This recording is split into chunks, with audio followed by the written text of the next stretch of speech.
একাদশ সাধু। ককা বাপু ওচৰ চাপি আজি তোক এটা সাধু কম। তাৰ নাম অবুজ ৰজাৰ বিবুজ মন্ত্ৰী। তই মোৰ পিঠিত হাত দি থকা ঘামচিবোৰ মাৰিছ দেচোন। চাবি যিবোৰত নখ দিলে পুট পুট কৰি উঠিব সেইবোৰকহে মাৰিবি, কেঁচাবোৰত নখ নিদিবি। নাতি ককা দেউতা তুমি ভয় নকৰিবা, মই ঘামচি মাৰিব জানো। তুমি অবুজ বিবুজ সাধু কোৱা, পলম নকৰিবা, মই শুনিবলৈ উত্তাৱল হৈ পৰিছো। অবুজ ৰজাৰ বিবুজ মন্ত্ৰী। এক ৰজা আছিল। এদিন তেওঁৰ ওচৰত আন এজন ৰজাই মানুহ এটাৰ হাতত চিঠি এখন দি তেওঁলৈ এই কথা কেইটা সুধি তাৰ উত্তৰ খুজি পঠিয়ালে। অবুজ ৰজা কোন আৰু অবুজ ৰজাৰ বিবুজ মন্ত্ৰী কোন? ভালৰ বেয়া, বেয়াৰ ভাল আৰু ৰজাৰ দুৱাৰৰ কুকুৰ কোন? এওঁ ৰজাটো চিঠি পঢ়ি অবাক। এওঁ ভাবি নাপালে ৰজা যদি অবুজ হল, মন্ত্ৰীনো বিবুজ হব কেনেকৈ? আৰু ভালৰনো বেয়া হব কেনেকৈ? বেয়াৰেই বা ভাল হব কেনেকৈ? যি বেয়া বেয়াই, যি ভাল ভালেই। ৰজাই ভাবি চিন্তি একো নেপাই মন্ত্ৰীক সুধিলে।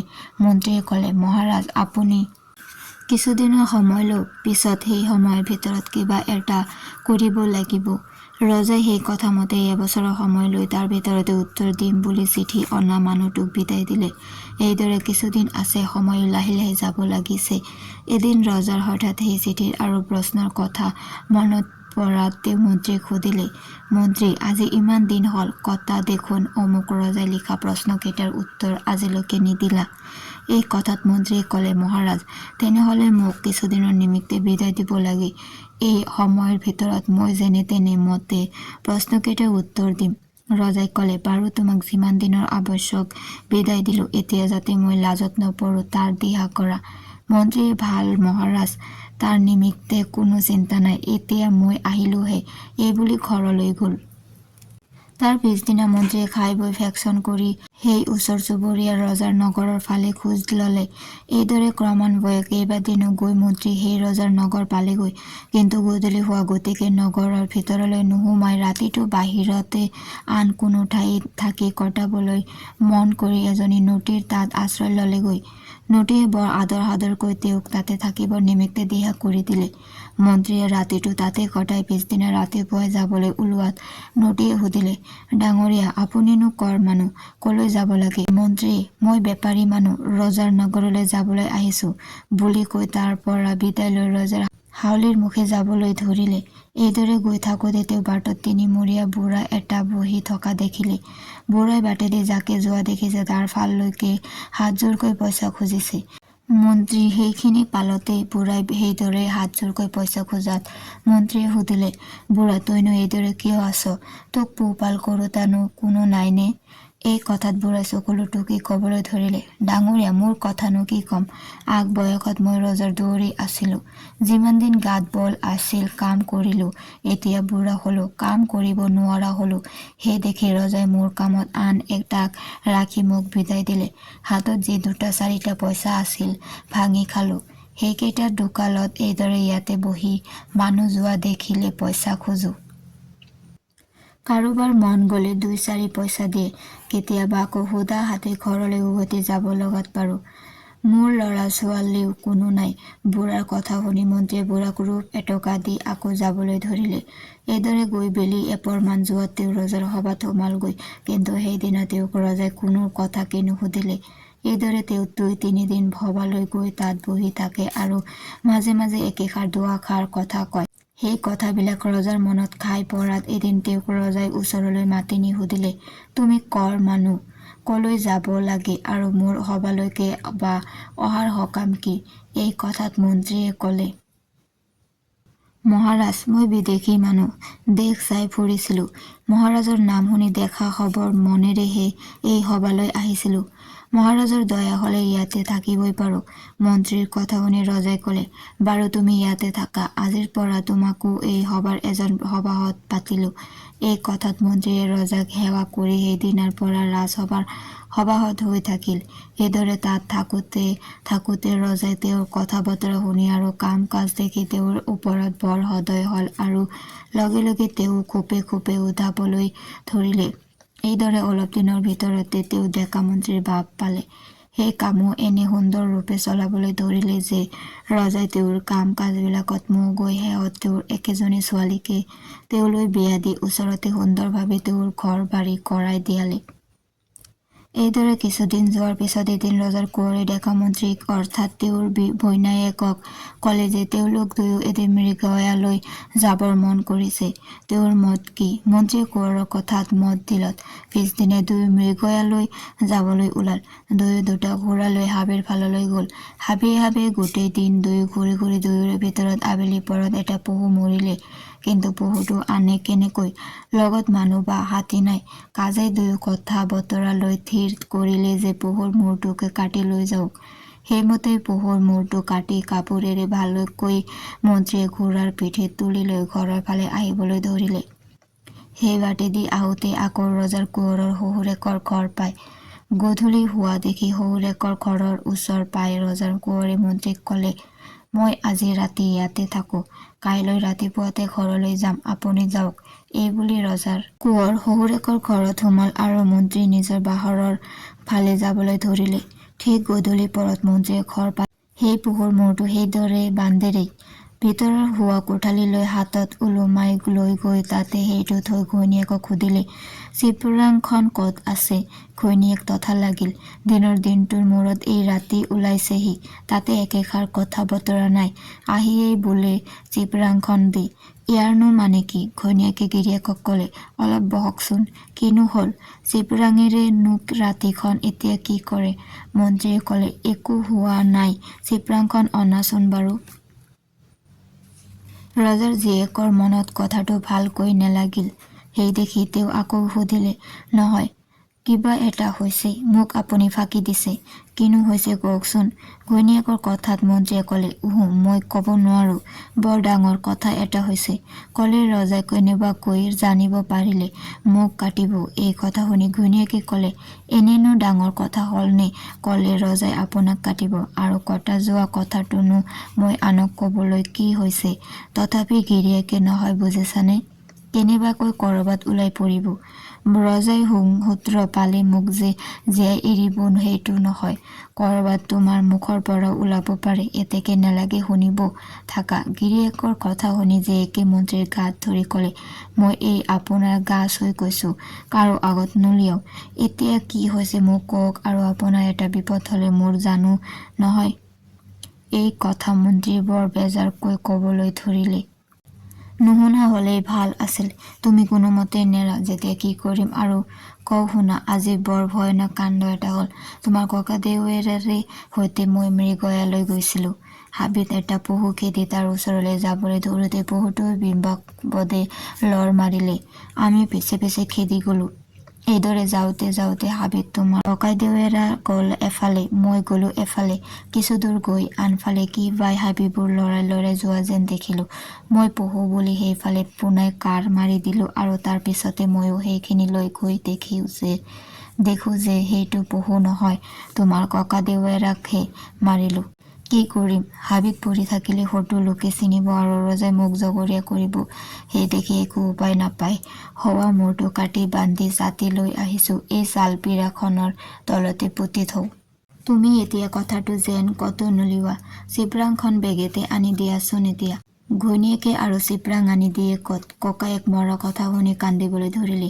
মন্ত্ৰীয়ে নিজেই চিপৰাং বিচাৰি আনি শোৱা চালপীৰাৰ তলতে গাঁত এটা খান্দি টোপোলাটো নেমেলাকৈয়ে তাতে পুতি মাটিখিনি আগৰ দৰে সমানকৈ লৈ থৈ বাহিৰলৈ ওলাই গুচি গ'ল।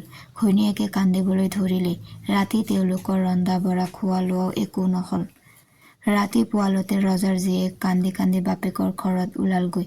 মাকে জীয়েকক সিমান ৰাতিপুৱাই কান্দি কাটি অহা দেখি সুধিলে, আইও তোৰ কি হ'ল? গিৰিয়েৰে মাৰিলে নে কি? ইমান ৰাতিপুৱাই কান্দি কাটি আহিছ কিয়? জীয়েকে উত্তৰ দিলে, আমাৰ ফালে হ'ল আৰু। মাকে আচৰিত হৈ সুধিলে, কি হ'ল? জীয়েকে ক'লে, কালি মৃগয়ালৈ গৈ পহু বুলি জোঁৱায়েৰাই ককাদেউকে মাৰিলে। ৰাণীয়ে কি মোৰ বোপাইক মাৰিলে বুলি হিয়া ভুকুৱাই কন্দা মাত্ৰকে গোটেইখন ঘৰ তোলপাৰ লাগি পৰিল আৰু তৎক্ষণাৎ বতাহৰ দৰে এই কথা গৈ ৰজাৰ কাণত পৰিল। ৰজাই শুনিয়েই কি সি কেলেহুৱা চপনীয়া এটাৰ ইমান সাহ, আন তাক এতিয়াই ধৰি বুলি ক'লে আৰু কোৱা মাত্ৰকে কেইটামান পহৰীয়াই লৰ মাৰি গৈ মন্ত্ৰীক ধৰি আনি ৰজাৰ আগত থিয় কৰিলে।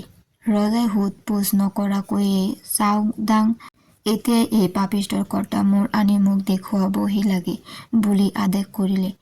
যেই কথা সেই কাম। তেতিয়াই গোটা চেৰেক পহৰীয়া আৰু চাওদাঙে ৰজাৰ জোৱায়েকক মৰিশালিৰ ফালে লৈ গুচি গ'ল। মৰিশালিলৈ মন্ত্ৰীক নিওঁতে দৈৱক্ৰমে সেইপিনে সেই মন্ত্ৰী ৰজাৰ নগৰলৈ আহিবৰ দিনা এজনী নটীৰ তাত তেওঁৰ ৰাতি খপিছিল। সেই নটীৰে সৈতে তেওঁৰ দেখা হ'ল। তাই মন্ত্ৰীক সেই অৱস্থাত দেখি সুধিলে, ডাঙৰীয়া, এদিন আপুনি মোৰ তাত আছিল নহয়, আৰু মই সোধাত আপুনি বেপাৰী বুলি কৈছিল নহয়, পিছেনো এতিয়া কি কথা? ইহঁতেনো আপোনাক এইদৰে কলৈ নিয়ে? মন্ত্ৰীয়ে ক'লে, এই নকবা দেও, সেইবোৰ কথা। মোৰ দুখৰ কথানো কি শুনিবা?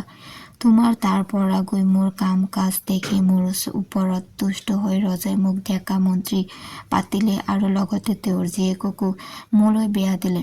তাৰ পিছত ইমান দিন আছিল সুখেৰেই। পিছে কালি ৰজাৰ কোঁৱৰে মৃগয়ালৈ যাবলৈ বুলি আহি লগ লোৱাত তেওঁৰ লগত মৃগয়ালৈ গৈছিলোঁ। কিন্তু দুৰ্ভাগ্যক্ৰমে মোৰ ধেনুৰ পৰা কাঁড় এপাট লাগি কোঁৱৰ মৰিল। পিছে মই কোঁৱৰৰ মূৰটো কাটি ভালকৈ বান্ধি লৈ ঘৰলৈ গ'লোঁ।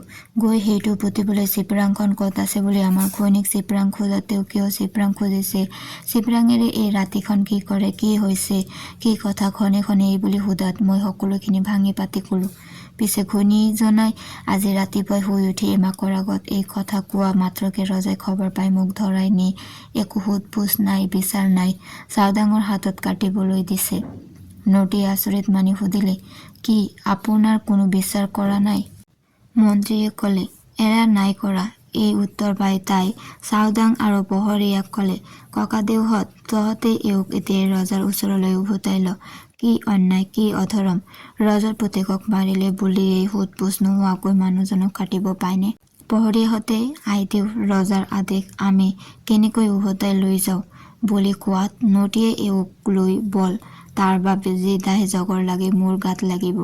ৰজাই মোক কাটিব, ময়ো যাওঁ তহঁতৰ লগতে। এই বুলি কৈ তাইক আকৌ এটাই মখাকে উভতাই লৈ ৰজাৰ সভাত হাজিৰ হলগৈ। ৰজাই মন্ত্ৰীক দেখি জ্বলি উঠি চাওদাঙৰ ফালে চাই ক'লে, তোক মই ইয়াৰ কৰ্তা মূৰ আনিবলৈ কৈছিলোঁ নহয়। নটীয়ে তেতিয়া আগবাঢ়ি আহি ক'বলৈ ধৰিলে, মহাৰাজ, চাওদাঙৰ গাত কোনো দুখ নাই, মইহে সিহঁতক উভতাই লৈ আহিছোঁ। শুনিবলৈ পালোঁ মহাৰাজে কোনো সোধ পোছ নকৰাকৈয়ে এওঁক কাটিবলৈ হুকুম দিছে। দুখ কৰিলে শাস্তি দিয়ে, কিন্তু তাৰতো বিচাৰ হ'ব লাগে। এই কথাতে ৰজাই ক'লে, বিচাৰ আৰু কি কৰিম? সি মোৰ ল'ৰাক মাৰিছে দেখি ময়ো তাক কাটিবলৈ দিছোঁ।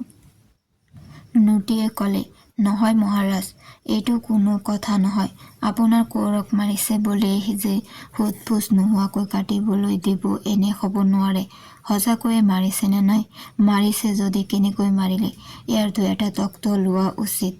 আন এটাক মৰা হ'লে জানো এইদৰে সোধ পোছ নকৰাকৈয়ে কাটিবলৈ পঠালেহেঁতেন? কেতিয়াও নপঠায়। আৰু বিশেষত যদি আপোনাৰ কোঁৱৰক সঁচাকৈয়ে মাৰিছে, সেই কোঁৱৰৰো মূৰটো আনি তেওঁৰ শোৱাপাটিৰ তলতেইতো পুতি থৈছে, সেইটো আনি চালেই হয় দেখোঁ।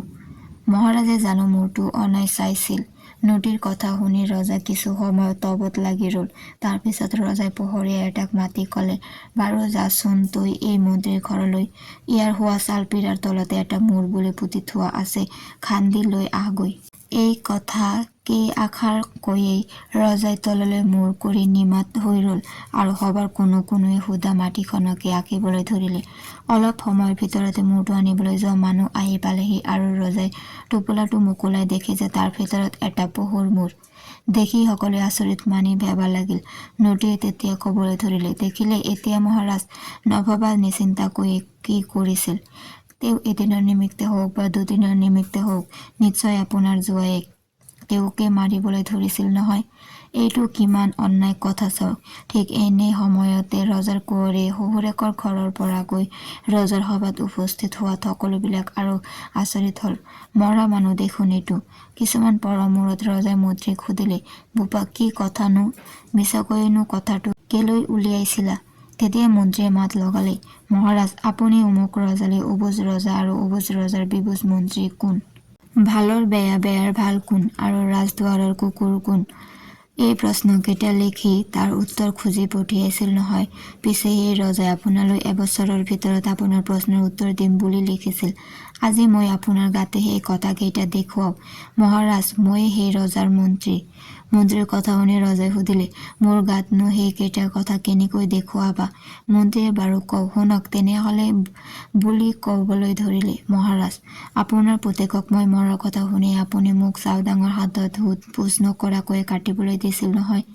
কাজেই আপুনি অবুজ ৰজা, আপোনাৰ অলপো বুজ বিচাৰ নাই আৰু আপুনি বাৰু মোক কাটিবলৈ দিলে। এইবিলাক সবাহত মন্ত্ৰীটো ইয়াতো বহিয়েই আছিল। কথা এটাইও দেখোন আপোনাৰ কথাত বাট ধৰিব নোৱাৰিলে। আপুনি যি ক'লে সেই হ'ল। কাজেই ইহঁত এটাইখন বিবুজ মন্ত্ৰী। তাৰপিছত কালি পহুৰ মূৰটো বান্ধি লৈ আহি পুতিবলৈ ধৰোঁতে সেইটোনো কি আপোনাৰ জীয়েকে ক'ত সুধিলে। তথাপি মই একো নকলোঁ। শেষত মোৰ গাত ধৰি শপত খালে বোলে মই শপত খাই কৈছোঁ কাৰো আগত নুলিওৱা। পিছে আজি ৰাতিপুৱাবলৈ নোপাওঁতেই সেইজনী তিৰোতাই সেই খবৰটো আপোনালোকক ক'বলৈ আপোনাৰ ঘৰত ওলাইছিলগৈ নহয়। এইজনী নটী, কিন্তু ইৰ গাত যিমান বুজ, যিমান বিচাৰ আছিল, বোধকৰো মহাৰাজৰ সভাত বা নিজ মহাৰাজৰো সিমান ফেৰা বিচাৰ বিবেচনা নাই। মহাৰাজে মোক কাটিবলৈ দিছিল, কিন্তু তাই সকলো কথা শুনি মহাৰাজৰ গাত দুখ দেখি আকৌ মোক উভতাই অনাৰ নিমিত্তেই মই ইমান সময়লৈকে জীয়াই থাকিবলৈ পাইছোঁ। এওঁ মোক প্ৰাণ দিলে। সেই দেখি বেয়াৰ ভাল এই নটী, আৰু ভালৰ বেয়া মহাৰাজৰ জীয়েক, আৰু ৰাজদুৱাৰৰ কুকুৰ। মহাৰাজৰ পদূলি মূৰত থকা সেই পুৰণি বুঢ়া দুৱৰীটো, সি ডেকা বয়সত কাম কৰিলে, এতিয়া সি বুঢ়া হলত মহাৰাজে তাকে খেদি দিলে। মহাৰাজ, হয়নে নহয় ভাবি চাওক। প্ৰশ্নকেইটাৰ উত্তৰ দিবৰ নিমিত্তেহে আপোনাৰ সৈতে ইমান দিন আছিলোঁ। আজি গুচি যামগৈ। আপোনাৰ জীয়েকৰ মন গ'লে মোৰ লগত যাব পাৰে, মন নগ'লে থাকিব পাৰে। এনেকুৱা তিৰোতাত মোৰ সকাম নাই। মন্ত্ৰীৰ কথাত ৰজাই বৰ লাজ পালে। তাৰ পিছত তেওঁক তাত থাকিবলৈ ৰজাই বৰকৈ ধৰিছিল। কিন্তু মন্ত্ৰী মহাৰাজ, মইতো পূৰ্বেই কৈছোঁ প্ৰশ্নকেইটাৰ উত্তৰ দিবলৈহে আপোনাৰ ইয়ালৈ আহিছিলোঁ আৰু ইমান দিন আছিলোঁ আৰু নাথাকোঁ। মন্ত্ৰীয়ে এই বুলি কৈ সেইদিনা তাতে থাকি পিছদিনা ৰাতিপুৱাই ঘৈণীয়েকৰ সৈতে ৰজাৰ ওচৰত বিদায় লৈ আগৰ নিজৰ ঘৰলৈ গুচি আহিল। নিজৰ ৰজাক তেওঁ সকলো কথা কোৱাত ৰজা মন্ত্ৰীৰ ওপৰত বৰ সন্তুষ্ট হ'ল আৰু বহুত ধন সম্পত্তি, মাটি-বাৰী মন্ত্ৰীক ৰজাই বঁটা দিলে। মন্ত্ৰীয়ে শেষত বৰ সুখেৰে দিন কটাবলৈ ধৰিলে।